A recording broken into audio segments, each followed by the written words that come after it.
Welcome back to Local SEO Tactics, where we bring you tips and tricks to get found online. Joined with Bob Brennan again here this week. I should say, too, in all the excitement, I'm your host, Jesse Dolan. I got to put that liner in there. Bob's back with us this week here, not doing a solo episode. And we also have a great interview with Mr. Kyle Roof here. So this is going to be a fun show. We're going to talk about a real cool tool that Kyle has called PageOptimizer Pro to help you out with your website and your optimization. Before we get into that, as always, got to mention our free instant SEO audit, which we were just teasing Kyle about. He was kind of checking that out on the website. I downloaded it. It's amazing. Yep. It's a handy tool. And as you all know, if you've heard the show before, you can use it on any page. If you want to optimize or get a report on optimizing your website, if you want to run it against a competitor to kind of see how they're attacking a certain page, to reverse engineer that, whatever you want, you can use it as many times as you want. Totally free. localseotactics.com. Click on the yellow button and run your audit. So, but without further ado, let's get to the star of the show here, Mr. Kyle Roof. Thanks for joining us and coming on here. Appreciate that. Many thanks for having me. Happy to be here. Yeah, and you are on the other side of the world right now in Bangkok, Thailand, correct? I'm in Thailand. I'm actually in Chiang Mai, which is a sleepy little town in the north. It's all the way up, like all the way up. Wow. We are undergoing news briefings by the minute here, so you're well removed from that, like we were just talking. But and this is the morning after election night too, just for time stamping the whole thing for everybody. So yeah, it's going to get interesting. But let's get into the actual show at hand here. So if y'all out there haven't heard of Kyle Roof before, probably pause this and just Google him. He is a wizard in SEO right now, probably one of the top people in the SEO game. Kyle's the main man, founder and brains behind SEO cornerstones like PageOptimizer Pro, which we're going to talk about, High Voltage SEO Agency, which is Kyle's agency. Internet Marketing Gold, which is a free and membership site for all kinds of great SEO stuff, and the ever popular YouTube episode or page of SEO Fight Club, which is awesome. If anybody hasn't checked that out, go check that out. So all kinds of SEO stuff. Speaking at conferences, I mean, Kyle, you're kind of a big deal if you didn't know that yet. So I appreciate you saying that.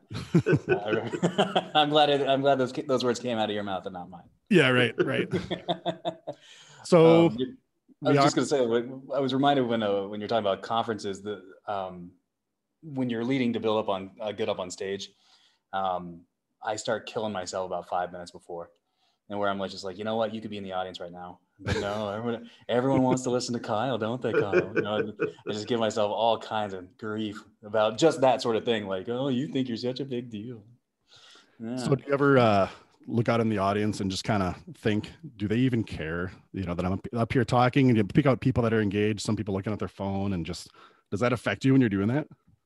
I've learned that you can't look at individual people because you will, everyone's attention span is only so long. So Sure. Even if somebody's like really wanted to see you and they're super engaged, there will be a chance where they're just not, and you will be disappointed. You actually feel it on stage. So don't give yourself that. So what I try to do is I try to look at the tops of people's heads, and I try to do a figure eight through the room.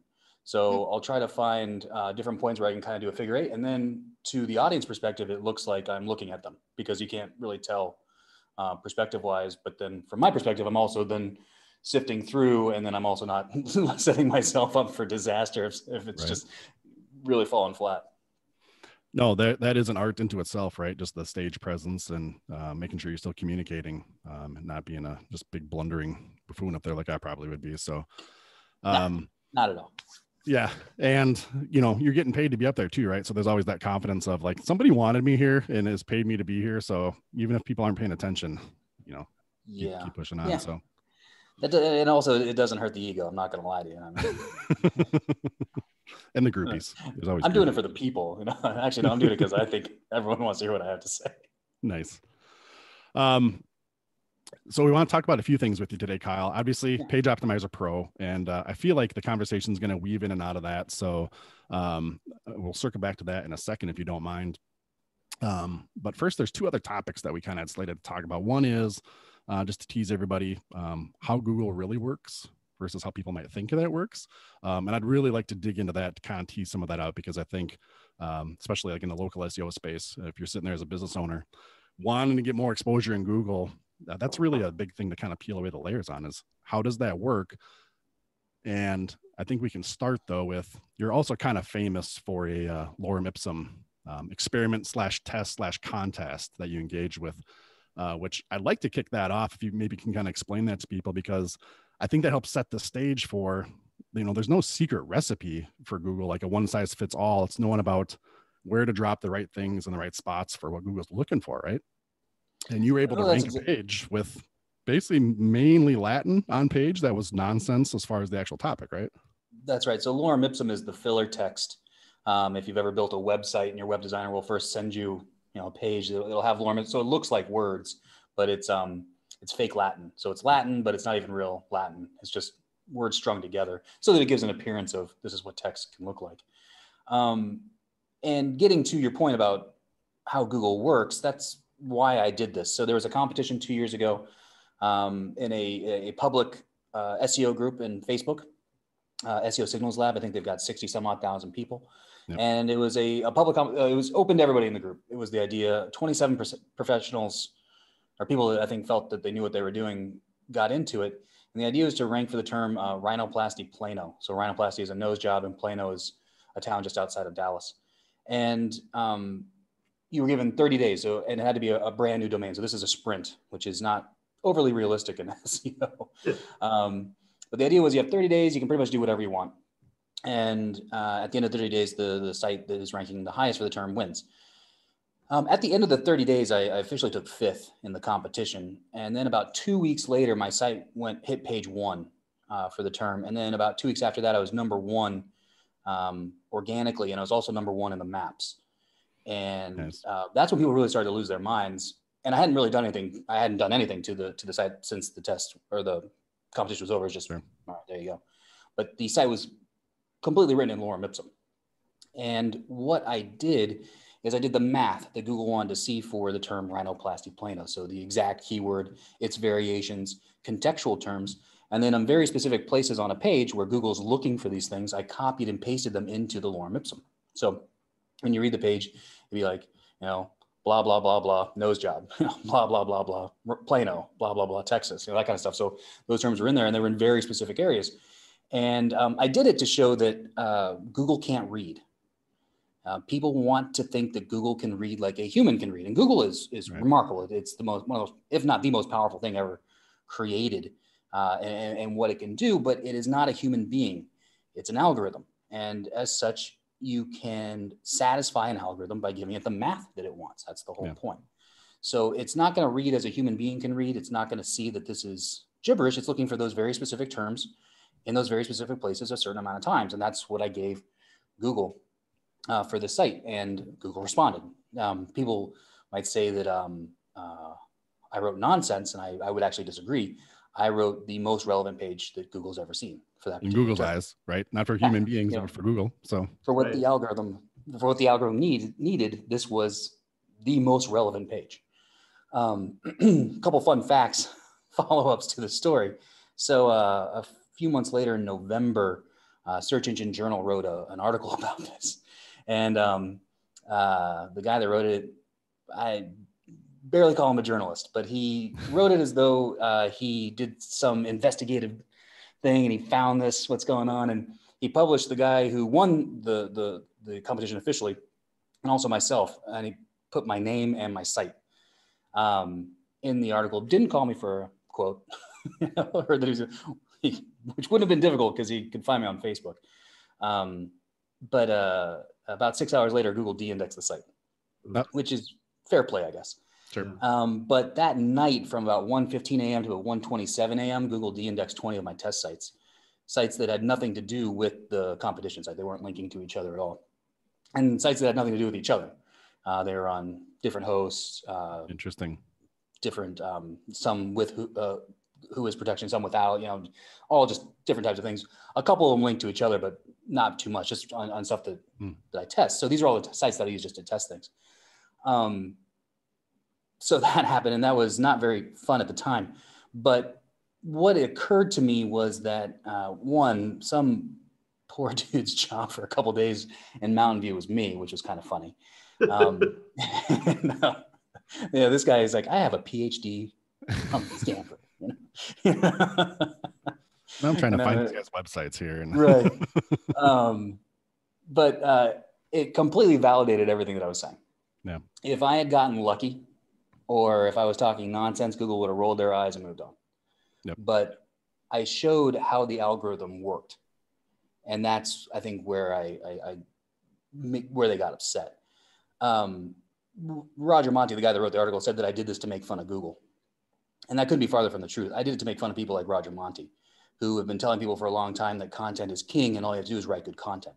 And you do have to write good content. You know, you do have to have content that will convert, that people will like, but that's not what ranking is about. Right. Ranking is about satisfying the algorithm. And that was the point that I was trying to make. And I think that's the point that I did make. One more piece of follow-up is that, so this year I'm releasing a course on white hat SEO. Like, what is white hat? And as I was going through the guidelines again, I found a rule that I hadn't seen before. And in the automated text area, it says the first thing is what is against the guidelines is text that does not make any sense to the reader but contains keywords. And I was like, well, when did that rule go into effect? So I put the URL into the Wayback Machine. And you can see two dates. One is in February of 2018, and one is about, I think it's 10 days, 7 days after the competition results were published and people could see my site. If you go back to the one in February, that rule is not there. Nice. If you go to the one right after the competition, that rule has appeared. So what it looks like Google did is they saw what I did, they changed the rules, they waited a little bit of time, and then they punished me for the brand new rule. Nice. It's the Kyle amendment. I think we. So like, I honestly, like, I don't know anybody else I think that's had a rule written about them, which I think is fantastic. The other thing, you know, when you think about it, is it Google's job to help you to write a better website, like better content? It can't be.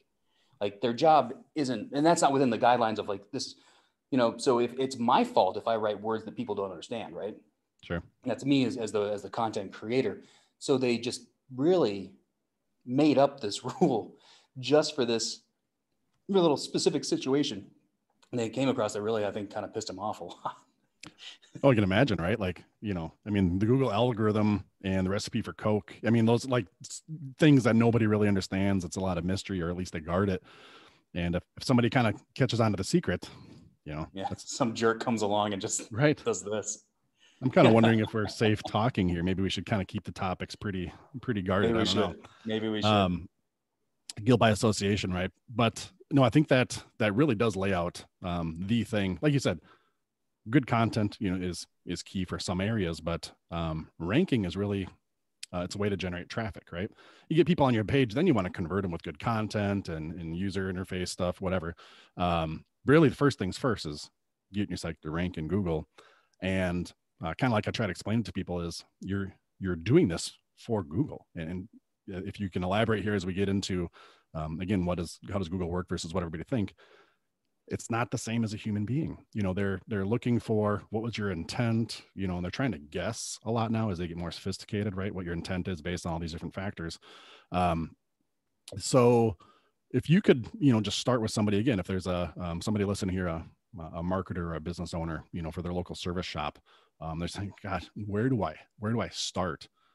Do you start by looking at some of the competitors on Google? Obviously, we can talk about using a program like Pop, which is going to like turbocharge all of this conversation at the end here. But where do they start if they want to say, like, what should I do to get better rankings here? Sure. To your point, I think every business owner knows that content isn't king, because I don't know how many business owners that I've spoken to that say, like, I've written the best page. I know it. Sure. I've looked at my competitor pages. I know this is better. I also know my product is better. I also know my service is better. You know, they know that they are better than their competitors, but they're not getting acknowledged in Google. So I think business owners instinctively know that it's not just about writing content. It was what will equate to rank, because Google can't walk to your store, you know, and see that you're a real place. There are signals.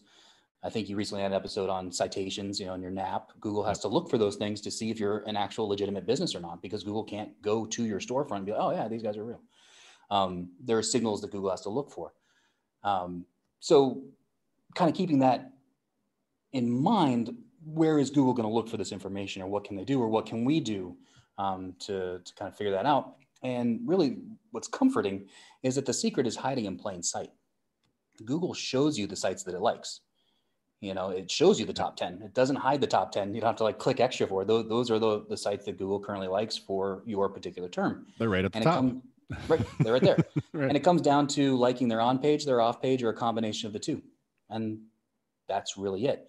And then when you remember that Google isn't reading, but Google is counting, that it's math, then you know that if you look at very specific areas and how your competitors have done certain things, you can start to see a pattern for what you need to do for your page for this particular keyword or these concepts. So Google's giving you the roadmap. It's sitting there. Now, your competitors probably haven't done everything correctly. That's where some tools and some concepts actually go a little off, is that what happens if they've all done it wrong?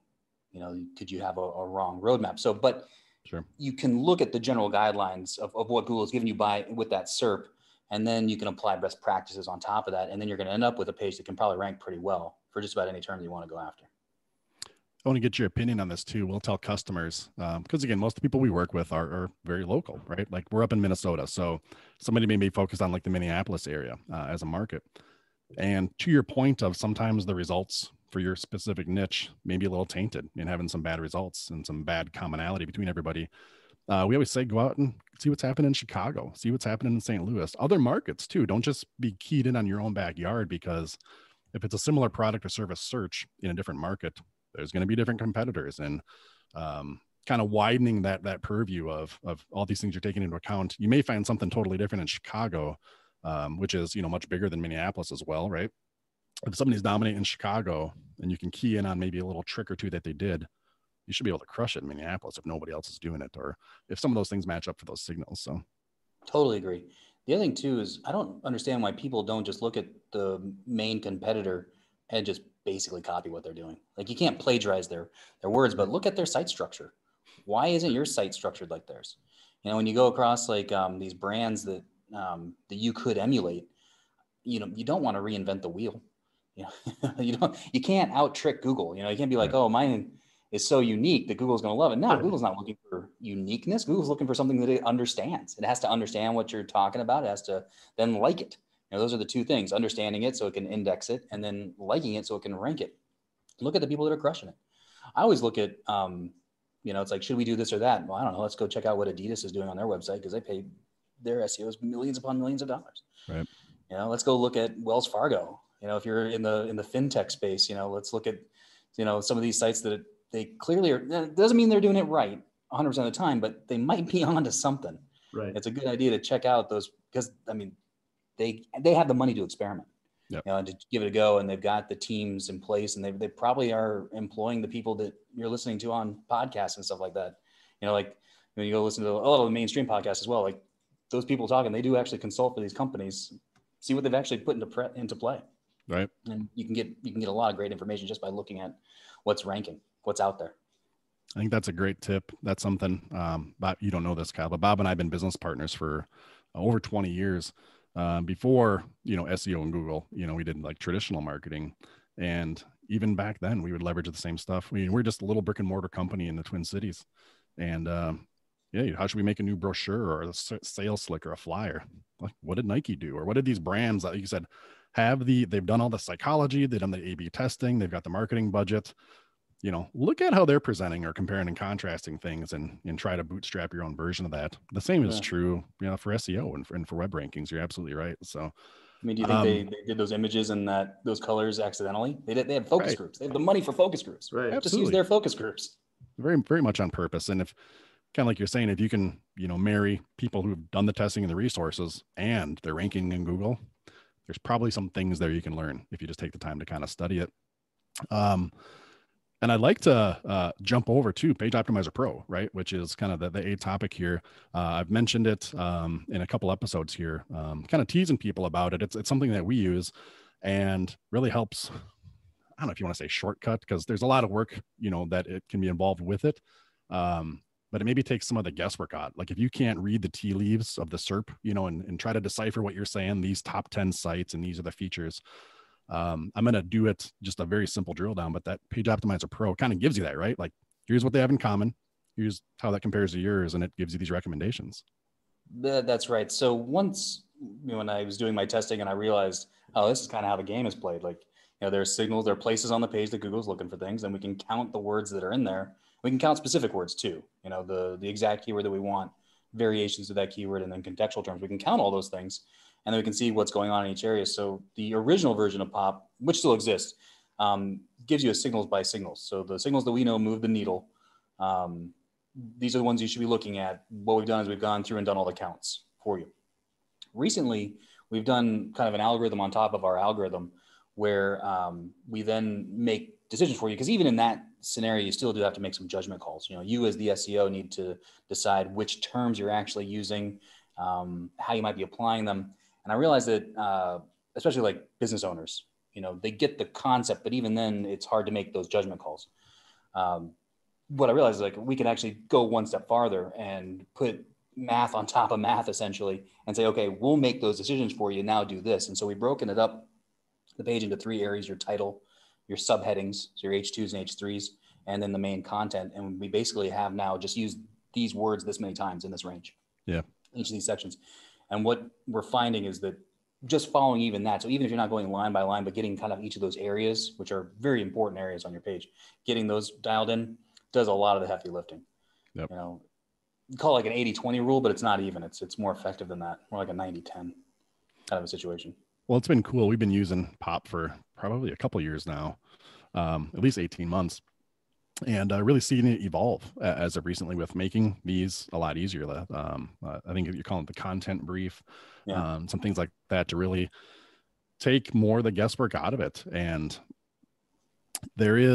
so people, we should say too, you guys have been generous enough. If anybody goes out, and we'll put a link in the show notes here to get over to POP to sign up. But if you use the promo code local SEO tactics, all one word, they're going to get 15% off, which is awesome.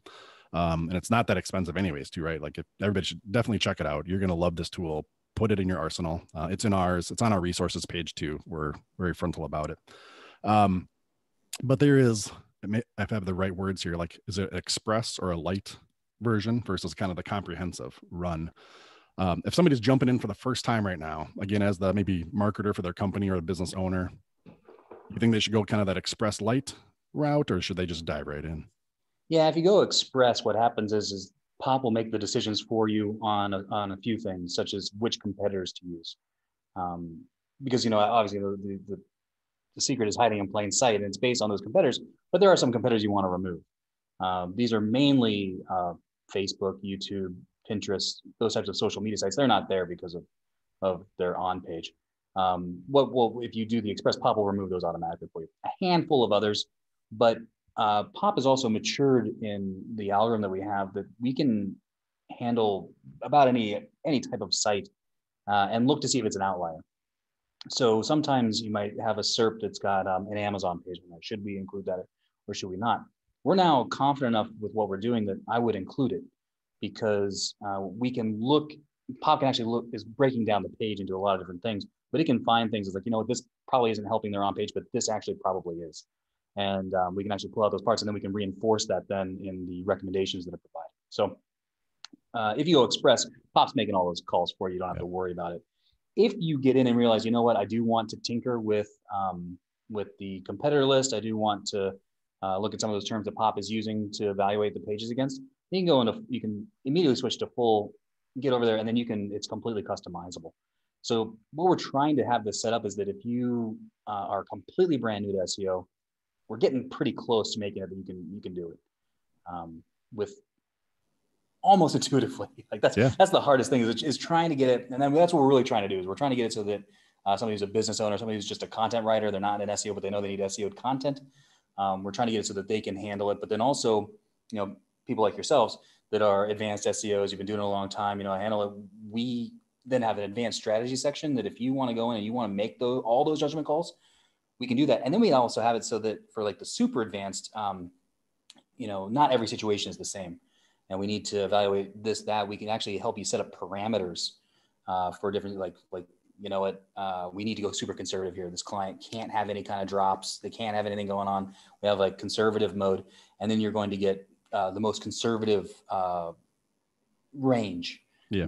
It's there. But then you might be on the other extreme, like, you know what, we need to rank yesterday. It doesn't matter. Black Friday is tomorrow. Who cares about today? And then we show you like the hyper aggressive, like what you could probably go up to. Obviously that's risky, but if it doesn't matter, so we give those parameters as well. So we have it boiled down to where it's basically just do this, or, it can be as customized as you need it to be for your particular situation. And when I've kind of looked at that, I almost, my mind goes to the same as like stock investing, right? Like if you're young, you can be aggressive, but if maybe a little bit of conservative, and like you're saying, you can kind of pick what kind of recommendations you want back. Do you want to go, balls of the wall crazy, like you're saying, or do you want to play it a little more safe? Quick question for you on that express mode. Like you're saying, it takes out Facebook, and some of those social sites. What about like Yelp, or some of these other, directory or citation type places? Are those people we want to be accounting for ranking, or do we dismiss them like a Facebook? Yelp is a tough call because Yelp is really in bed with Google. And so you have to wonder how much they are turning a knob for Yelp. But as I was saying before, with the math we have set up, I'm okay with Yelp. If you're unsure though, like I get that one. I have no qualms if somebody takes it out. Yeah. But when it comes to the math involved, we can handle Yelp, so it won't like skew your results to the point that you're like, oh, wow, we're getting these crazy numbers. Like we handle that. So Yelp isn't an issue, but I could see taking that one out. The rest though, and even Amazon, I don't know how much Google's really helping them. I think just they're a behemoth. Yeah. and that's probably what's doing it for them. But if you want to take that, I mean, you can, again, if these are you as the SEO, you can make these calls, right? Yep. If you're the kind of person like, I don't know, just go Express, we'll take care of it. But if you have strong opinions about those sites, yeah, you can dial that in and do it exactly how you want. And then the recommendations will come back how you want them to be. And not to get too deep into the weeds for everybody, but maybe a real quick nickel tour here for kind of how it works. You've alluded to some of it, but basically you're plugging in your page, right? This is a page by page tool, right? For the on-page SEO. It's not for your whole site in general. Right. It's not like an audit tool that's going to say you've got these broken links and all that. What we're trying to do is help you rank one page. And if people are newer to SEO, a concept that might be missed is that really one keyword that you want to win is one page. One main keyword, so your perfect customer is at the computer and they're typing in terms and that's the thing that you need. That's your primary keyword. You will win secondary keywords that are related to that primary just by optimizing for the primary. So for each main concept that you're going after, maybe that's a product or a service in your local space, you need a page for that. And so what you would do is that's the page you put into POP with your primary keyword, because we're going to try to help you rank for that. And then you'll have a chance, like you said, to, if you go full or express, if you go full, you get a chance to pick your competitors that you want to kind of grade against or optimize against. And then it also gives you a chance to pick or modify like the related keywords, like you're saying, right? So you've got your main keyword, then it's going to return to you, here's some keywords we think are related, and you can add or delete from that list too before you kind of run the final deal. And it gives you a pretty dang comprehensive report back or list of recommendations back, like you're saying. And maybe if everybody, I hope we're not making this sound like it's a confusing tool. It's extremely powerful and customizable, like you said, for what you want to do with it. And if we get some feedback from everybody out there, if we need to maybe do more of a tutorial or kind of a walkthrough, we'd be happy to do that. But I just want to make sure everybody knows, and you're kind of saying it, Kyle, like if you just want to push some stuff in, take 5 minutes to run a page, boom, it's going to give you a punch list of some things you should do. If you really want to fine tune it and spend a half hour tweaking this thing, you can go nuts on that too. It's really is for everybody. Exactly. That's what we're trying to do. That's what we're trying to do, is that everybody can use this. So if you're from beginning, I know nothing about SEO. I just know my site needs to be SEO'd, to I know what I'm doing and I can handle it. One other thing that I want to mention is that you mentioned the price point. That's intentional. Like we're trying to keep this at a price point that you don't have to choose between our tool and another tool. And, I remember when I was just starting out and I would have killed to get my hands on some enterprise level data. That's what we're providing, is enterprise level data that's not at an enterprise level price, so that the local business, can compete with huge. because you're actually getting access to data that's very similar to what they have. Now, the additional thing we're trying to throw onto that is, enterprise level data is usually in the hands of people that are extremely experienced. So then we're trying to take one more level off of that and say like, okay, here's the enterprise level data. Here's how you can apply it even if you don't know too much about SEO. That's every iteration of the tools. That's what we're trying to get closer to, that really anybody could do it and be effective. So not just that you can like get a green dot and say I did SEO, but what you did can actually help you rank, can actually help you move the needle. I think there's two big things that's been impactful for our business, our agency, how we use it internally too, is number one, when we bring new people on, this, your content briefs or just some of the Excel spreadsheets that we exported to Excel, giving it to people that kind of know SEO but maybe don't know our certain way. It's like, here's a quick punch list of some things to kind of get you on the right track. Super easy as far as delegation or training and things like that. But then secondly, as you use it, you start to kind of know the things that are important, right? You go through enough of these runs on a certain page, or in our case, multiple clients, multiple pages, you really start to learn what Google is wanting to favor, kind of getting back to, your lorem ipsum type deal, like these keywords and these spots or these types of factors is what it's looking for. And if you run it through, pop, maybe you're getting like a 39 score, it's 0 to 100, right? For everybody.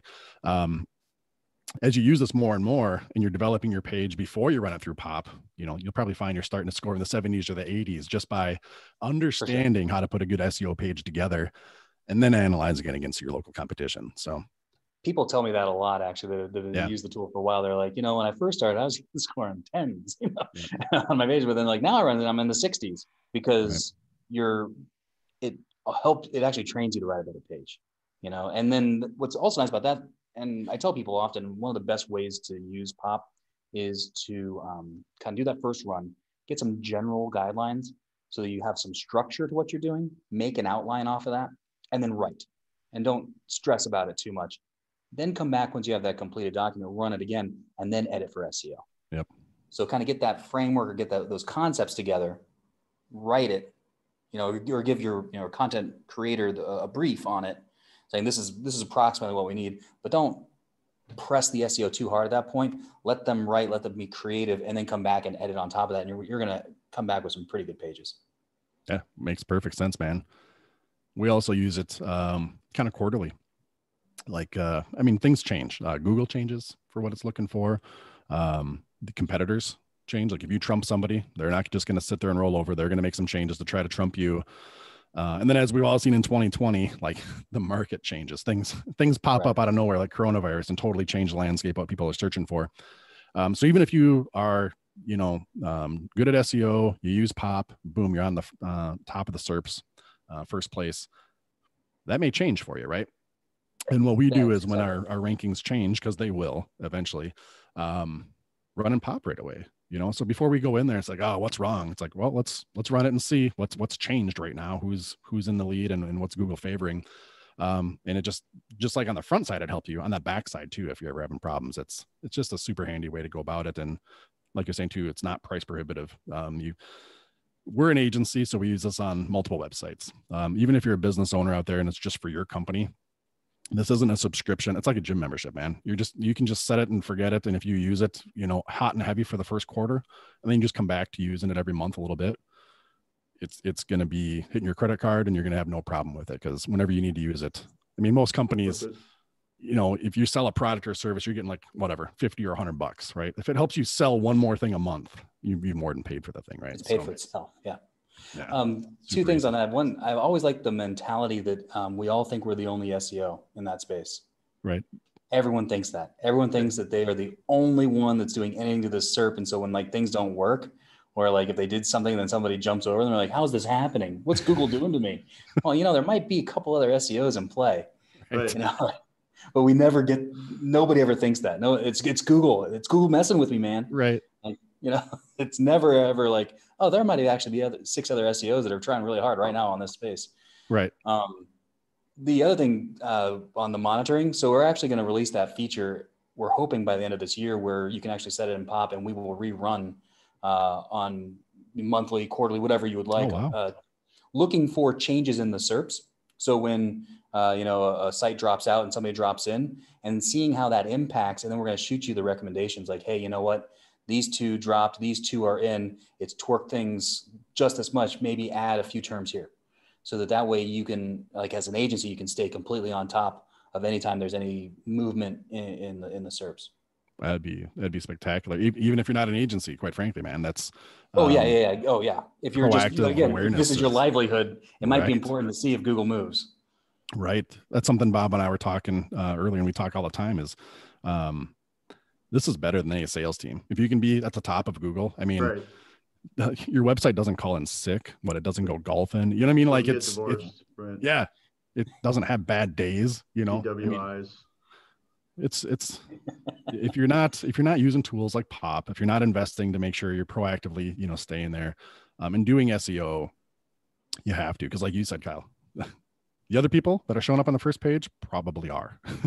there's people that when you hit page 1, you moved somebody off. They're probably not happy about that. No, they can feel it. They can feel it. It hurt their bottom line. I know we seem like Penn and Teller, and I'm the quiet guy, so I just want to run something by you here real quick. Please. How would you describe the landscape of SEO agencies out there in that, and if you can expound on this, is what I like about you, and I follow Clint, and we follow Terry, obviously, and a few other high-end SEO folks, in that it seems as if they're in the early days of SEO, there are agencies that were really learning on your dime in terms of, if you're the business owner, they're like, oh no, they promise you the moon, and then they're quote figuring it out on the fly. So if there's a cross section of SEO agencies, what I liked about you, Kyle, and everything you've offered is it seems like you've got your clients, but in addition to that, you must have a bunch of test sites out there, if you will, to kind of understand this algorithm and everything else, out there like that. And to whatever extent, if you could give us a profile of what, like 30% of the agencies are like this, 20% of the agencies are like this, and the elites have these attributes. And the reason I run that by you is just, a lot of our listeners are small business owners. They know this is important, but you know what? They're top-notch engine designers or engine builders or car mechanics or construction people, and they're good at their trade. And this is just one more thing they have to figure out. And if they're going to have somebody else do it for them, I think the value that we can bring to the table is to try to say, okay, these are the types of SEO folks out there.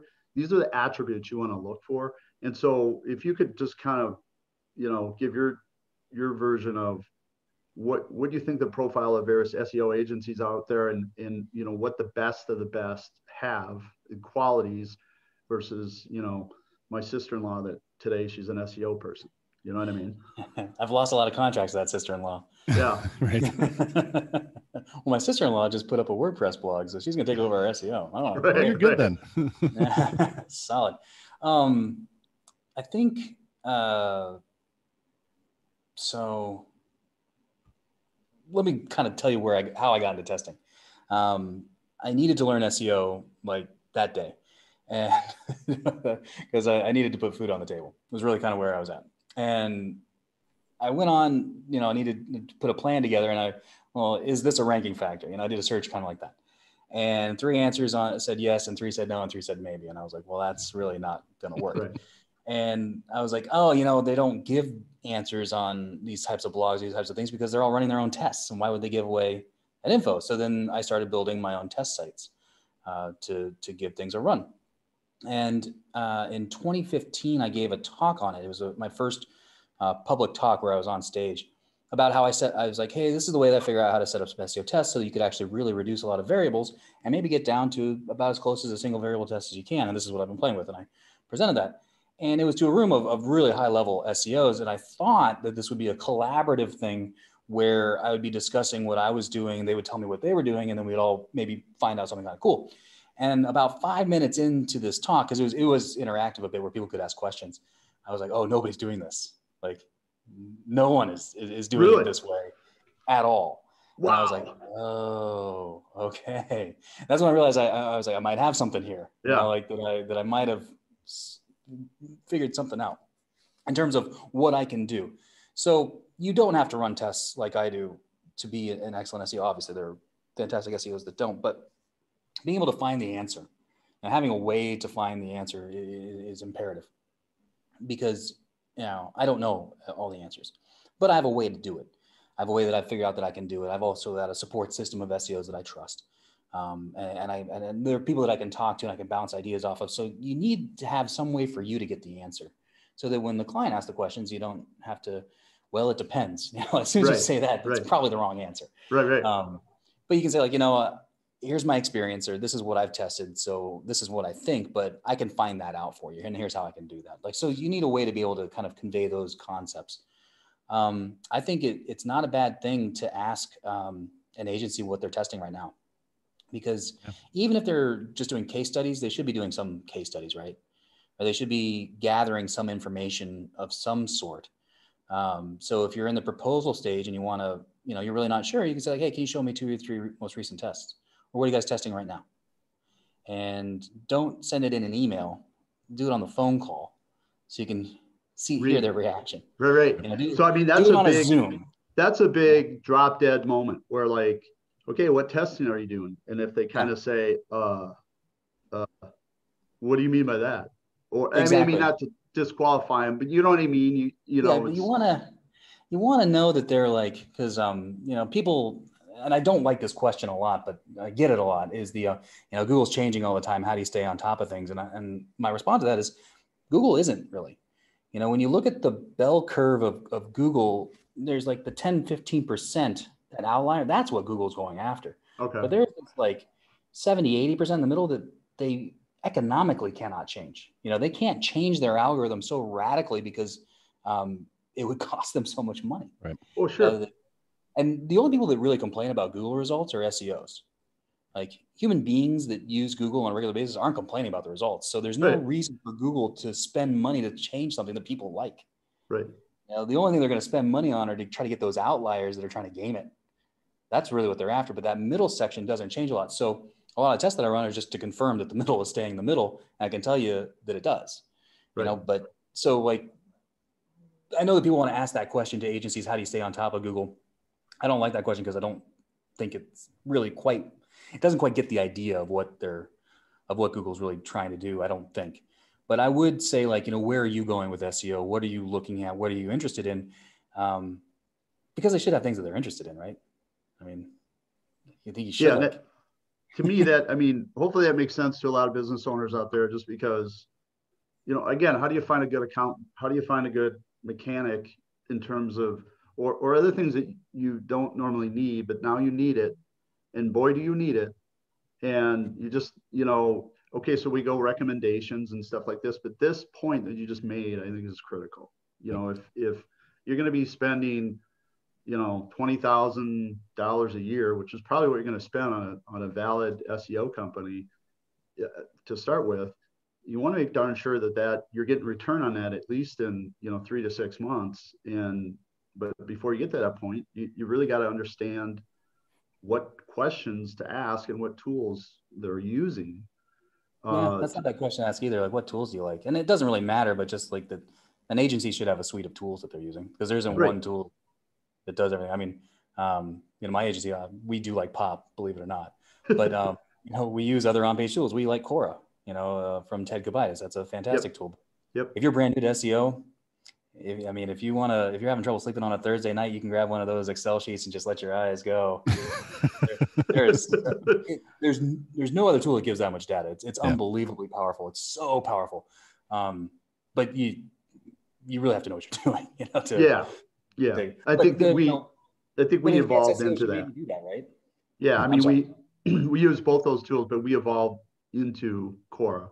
I mean, Pop is really, I think, the starting point for most of us, and is a tool that you need to retain either way. So, well, it's much more.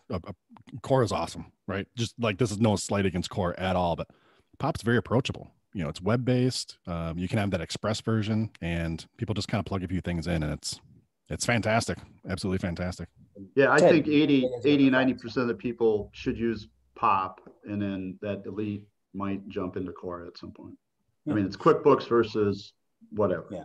Yep. Yeah, I think that's fair. And Ted's a friend, by the way. He's a very good friend of mine. So we've had these talks about, I think you should make this more usable. And he's like, nah. Sounds like Ted. Well, I think he sees the complexity of the feature. Well, it's kind of the like you're saying, to make Cora affordable. I use the word approachable too.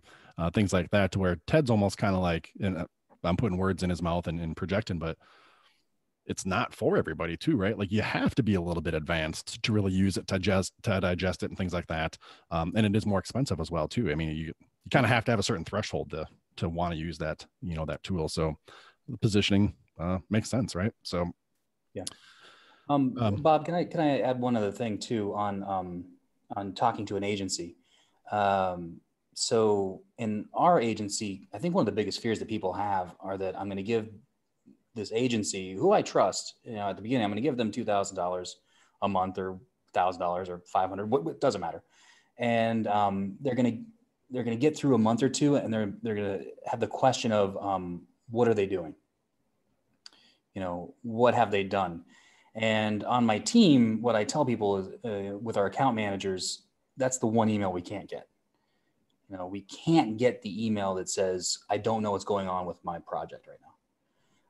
Now we're not perfect by any stretch, and we do get it from time to time, but also there's some hell to pay when that comes in. But really the client, you should be confident that something is actually being done, that it's not pixie dust, right? And they're not incantations that are being done. There should be some physical work being done, and you should be able to express it. So I think maybe another good question to ask an agency is, what's a monthly breakdown on the work? What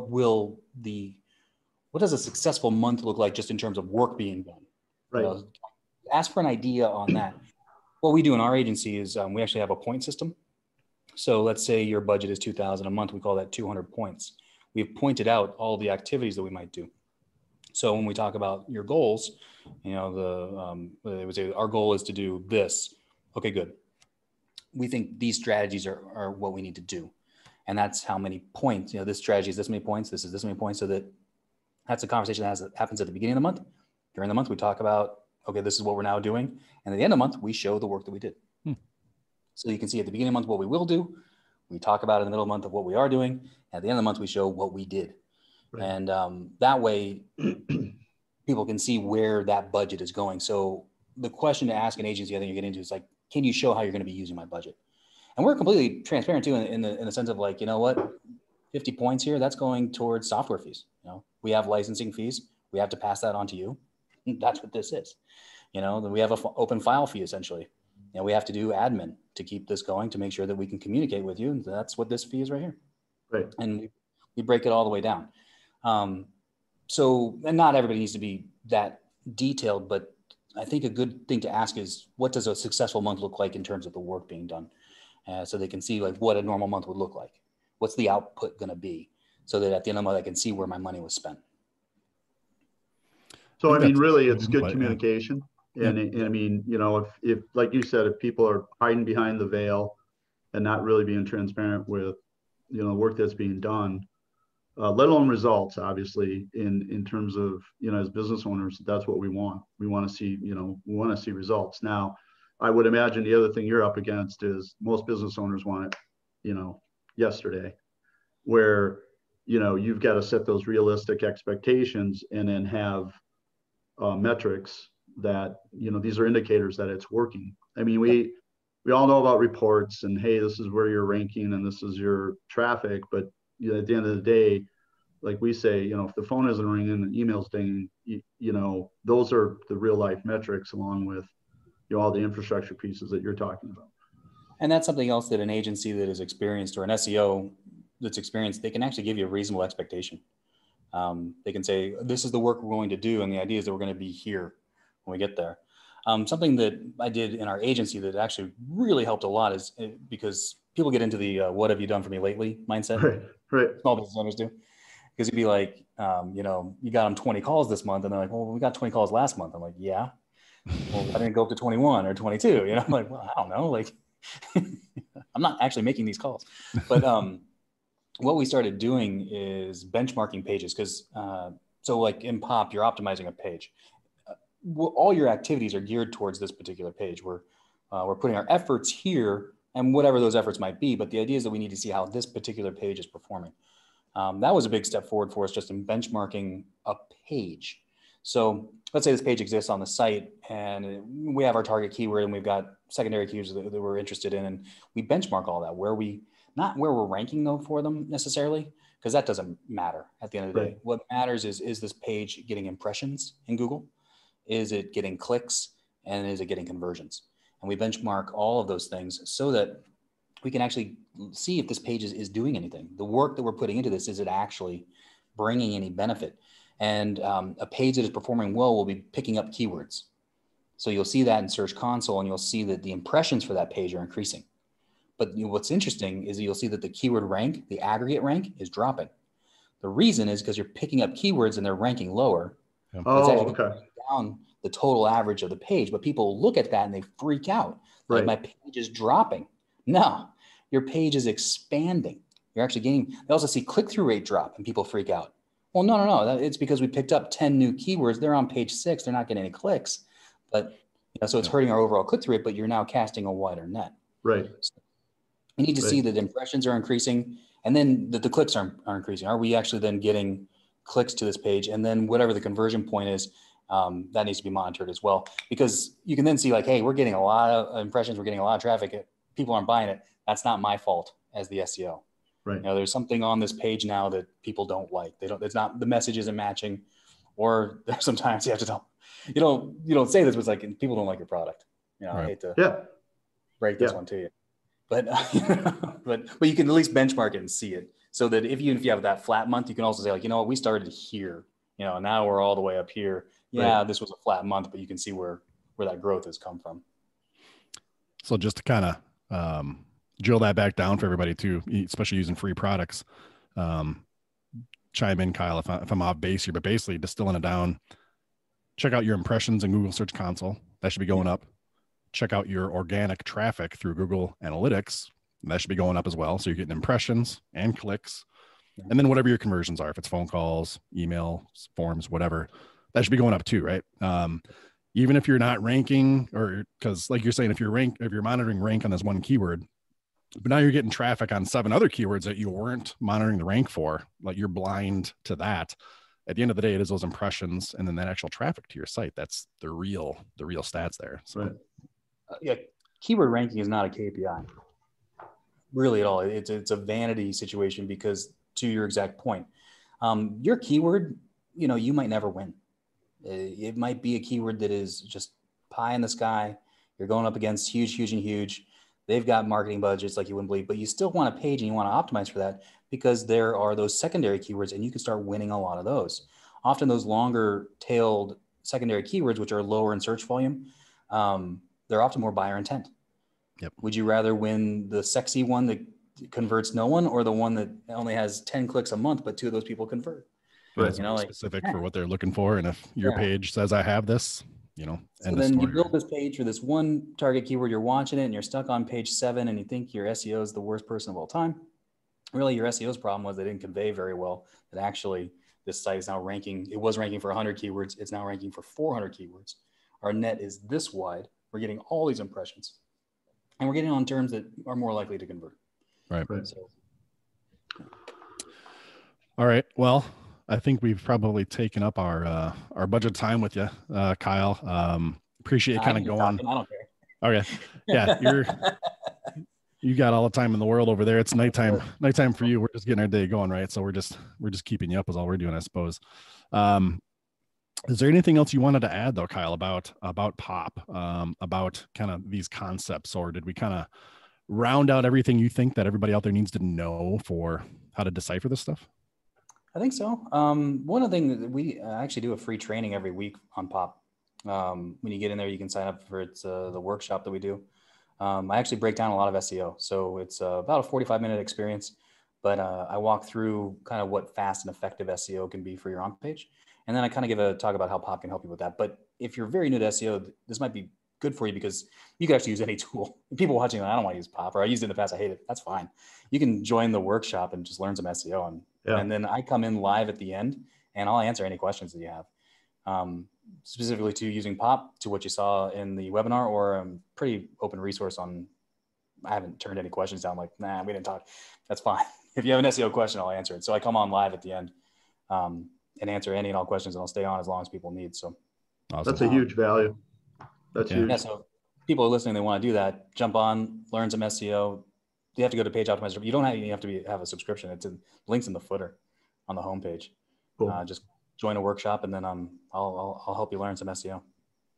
We'll drop that into our show page here for everybody to make it super easy. And is that the best way for people to try to connect with you if they want to kind of learn more of this, outside of obviously signing up for Pop? If they want to do that, that'll be evident. But any other resources you want to throw out there for people to find you or to access you for anything else? I am in internetmarketing.gold. So that's the community group that Ted and I run. Which is awesome, by the way. Super valuable. There you can post questions. We are, hopefully at the end of this month, we've got a new thing coming out on that I'm pretty pumped about, where we're going to have somewhere to the tune of 12, 13, 14 courses in there. Oh, wow. If you're a paid member, you get 100% access to all the courses. So the idea is that, and by the way, in IMG, we post 10 tests a month on Google's algorithm. That's really the focus of the group, is to, if you want to see what testing is all about, if you want to do a test, you can come in and we'll teach you how to do it. But in the paid area of the group, we do 10 tests a month on Google's algorithm. There's a show that you can join to ask questions about it, and to hear the people that are running the test and what they have to think about it, or what they think about it and how to apply it. But then we're adding one more feature, which is kind of the learning or the courses area.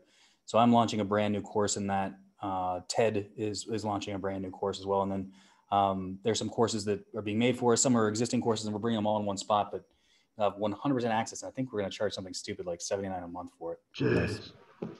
So what we're really trying to do is set up a place where people can go and learn SEO. And then it doesn't matter if you're at like beginner level or if you're in advanced SEO and you're looking for, tools for the tool belt. Like one course is on TikTok optimization. So like, is this something that we can help our clients learn? Like now you can get in and see it. You can see what it's all about. App store optimization, that kind of stuff. If you're kind of getting to we're launching that, we've got now a basics course for that. So you can kind of get a feel for what's involved. So and then I'm doing a white hat course, which kind of teaches what that is and what you can do with it and what's involved. Ted's doing a links building course. So all different types of things going on. And so we're looking to launch Black Friday, somewhere around there. But you mentioned the white hat course earlier, Kyle. Is that where it's going to be? Is in IMG? So that's going to be like the when Disney Plus dropped the Mandalorian. Like now we have to go by Disney Plus. That's not that I'm the Mandalorian, but that's the idea, because my on-page course last year I think got a lot of traction. It was pretty successful. So we're going to try to build off of that. Like if you like this, then get it here on IMG. I want to vouch for that too, because we've been in that sense. It was like the core Pop Skype group, and then you guys went over to IMG, just flexing the OG clout here, right? Like, I love it. I love it. And I've been more of a lurker than posting questions, and you can spend all day there. Like if there's something you want to know about SEO, somebody's probably asked something about it, or there's resources or tools on there. It is a great group, and people like you too. Very helpful. Like there's a lot of public Facebook groups out there, which are spectacular. But IMG just kind of has its own different vibe, and just a bunch of great resources in there too. So we'll link to that as well for everybody to check that out. Like Facebook groups, obviously Facebook is easy because everyone's on Facebook, but we kind of wanted something where you're going here and it's a kind of a special thing. Like this is the spot that you can kind of learn some SEO. So it kind of felt like, and I think it's going to definitely feel more like that once we've got the courses in there too. It'll definitely have a feel of like, all right, this is a place where I can really get some SEO answers. All right. So that pretty much does it for this episode. Kyle, spectacular. I'm glad we got to connect here and talk about all this. Should mention everybody else again too. We're going to drop all these links and topics in the show notes. There's going to be a hefty chunk down there. In addition to getting that 15% off Page Optimizer Pro, which is spectacular. So For everybody out there, if you haven't left us a review, we'd love to get one from you. As you know, in every episode we read them. As long as we keep getting the reviews, we're going to keep reading them. So this episode here, we got a great 5-star review from Stuart George Smith. Says, your business needs this info. This podcast is crammed with important info to help you feed the machine and win in your local market. I've listened to every episode 3 or more times. That's a lot, Stuart. That's, yeah. I appreciate that. A hobby, dude. That's a lot. No, I've listened to every episode 3 or more times because it's so exciting. You guys keep saying this info isn't sexy. Who doesn't want to excel over the competitors online? Thanks so much for giving such powerful and actionable advice. You're helping me rank my business and pop in the map pack for more and more searches. I only hope my competitors aren't listening too. We hope they are. Sorry, Stuart. But thanks, guys. Please keep it coming. Stuart at Tucson Music Lessons. Spectacular. That makes us feel awesome and very validated. So thanks for that, Stuart. Everybody else, go out to localseotactics.com. Down at the bottom, you'll find all the links for Apple Podcasts, Google My Business, wherever you want to leave us a review. If you leave it, we're gonna read it, and we really do appreciate it. So well, that pretty much does it. Thanks for jumping on, Kyle. Bob, thanks for hanging out again on this episode, and everybody else out there, hopefully this is value to you.